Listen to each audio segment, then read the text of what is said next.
Hey guys, it's QuickyBaby, and I just released a tank review on the Comet, but the games just keep coming in. This, I feel, is worthwhile of an individual video. Hopefully I can give you guys some insight into how this game went down. Now you'll know if you watched my full quick tank review on the Comet that I strongly value the D4 location at the start of this game. So I'm going to continue to play quite aggressively at the beginning. So we've spotted 3 tanks, and oh my word, just got hit by a Nashorn, one of the most dangerous tier 6 tank destroyers that you're going to get shot at. We wedge ourselves in here. We knew where the shot came from because of the indicator, the shot indicator. So we're going to stay there until we remain hidden. Now we're going to try and keep some view up on those people. We're going to keep them spotted, because, as you can see, we have quite a few tanks up on the ridgeline above us. We're now beginning to nail that T-25 too. After we've done the initial spot, it's time to hide again. Now that he's unspotted, let's try and get some more spotting done on him. Unfortunately, we can't actually see him any longer. So you don't have that much time to win the game inside your assault games. So I really want to push the tempo. I just got spotted, pull back, put a shot off on the K4S, and then angle my armor in. And here comes a Cromwell. Fortunately, our first shot misses. We put the next one into his track, turning him. We've got our armor slightly angled to protect ourselves from any of his shots. Now we're going to start firing shots at 667 meters at that Panzerfahr. Some of the longest range shots that you can do physically in the game, because obviously the 500 meters maximum render distance is a square, meaning that you can actually see slightly beyond 500 meters, but only directly northeast of you, or southeast of you, or southwest or northeast respectively.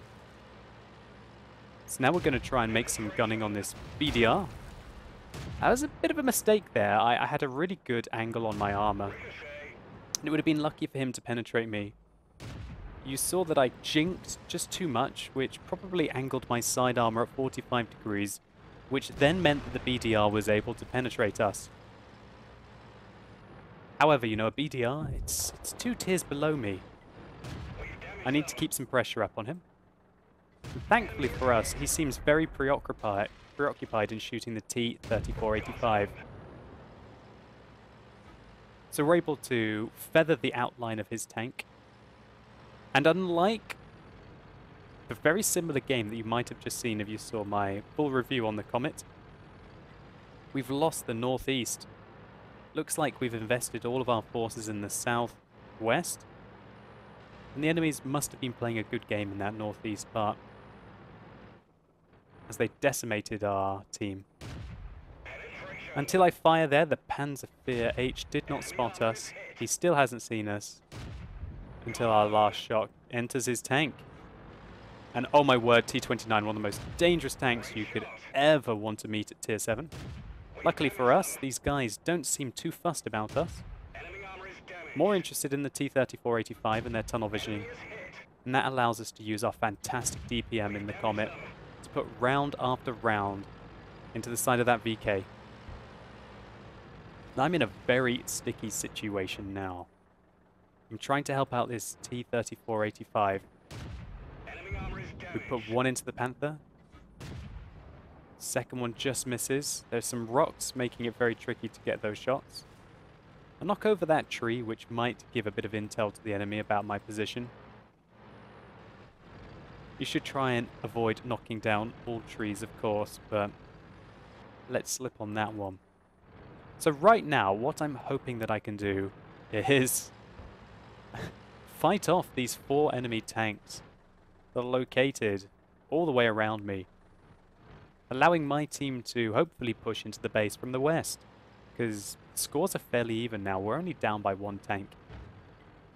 Now, what I'm thinking right now, is that the T-29 and the VK might be flanking around me. So I'm going to pop out and use this push. Lo and behold, I would have been right. We managed to take out the VK without taking any damage because our track absorbed the shot. I'm going to quickly get the rear of my tank against this rock so that we do not take any fire, because that Jagdpanther is still around somewhere. And now we're actually up. We're a tank ahead, and oh gosh, that Nashorn made a really good ambush on us. I want to get away from him. Looking back on this, I probably could have put one shot into him before I did so.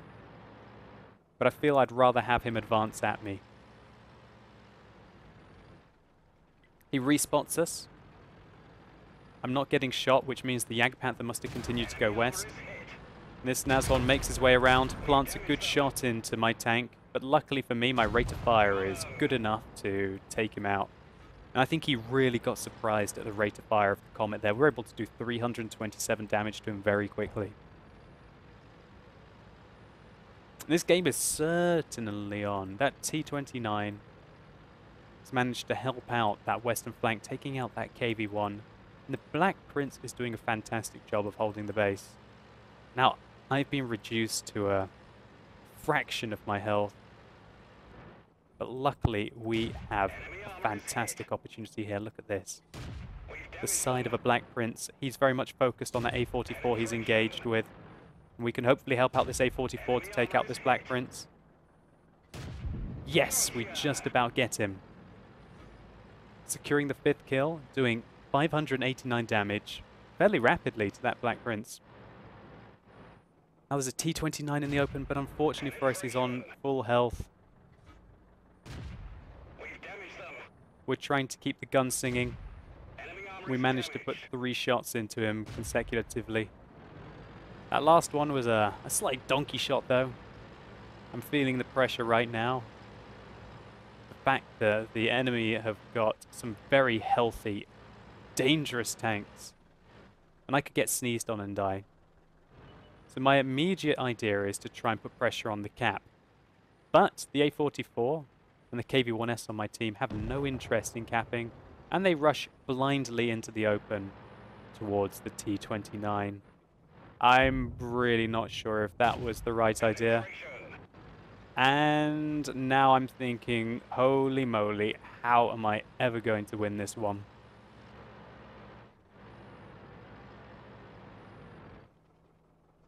I've been spotted, probably by the Tiger P who's been advancing, or alternatively it could be the T-29.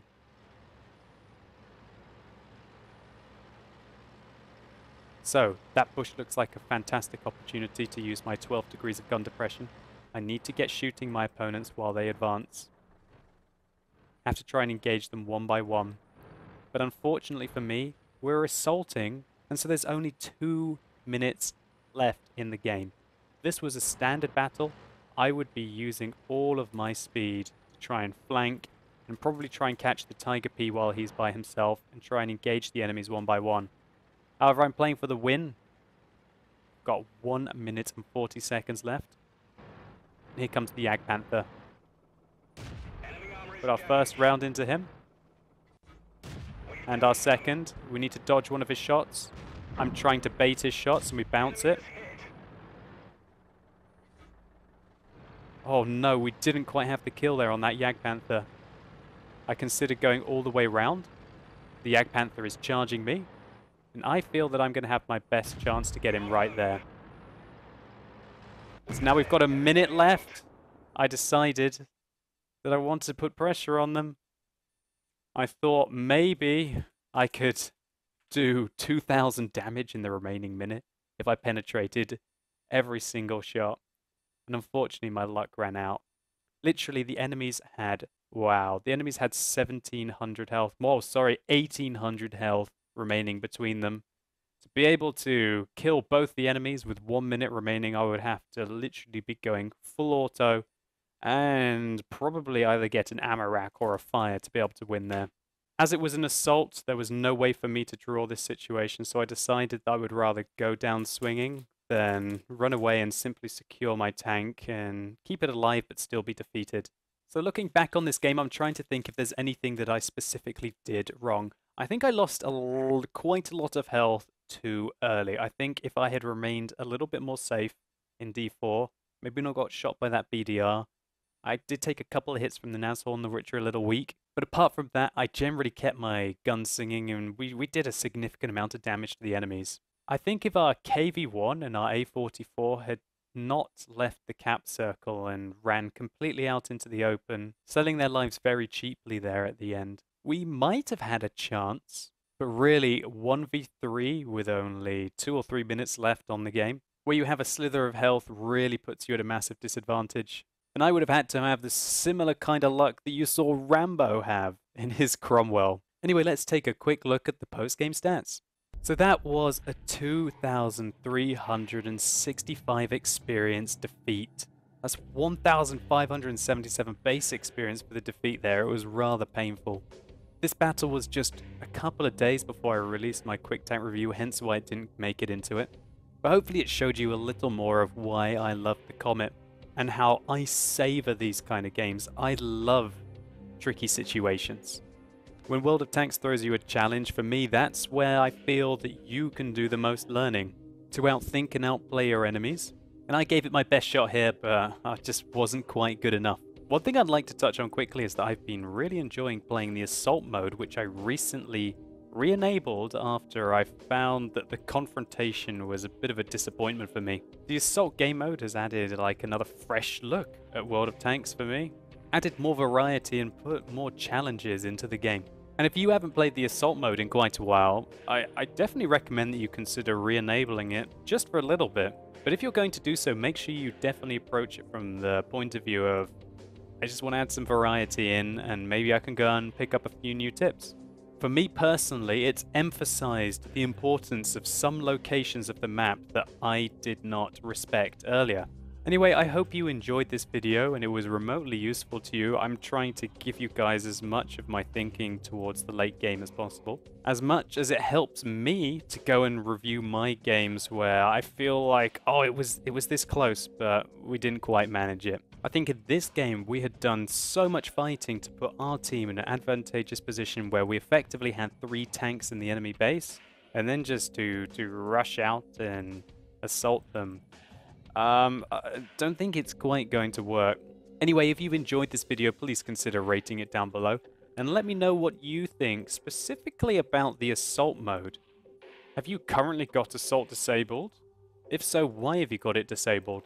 I personally had Assault disabled for nearly a year, but I've turned it back on and I've been enjoying it quite a lot recently. Anyway, thank you so much for watching. You've been epic, and hopefully I'll see you soon.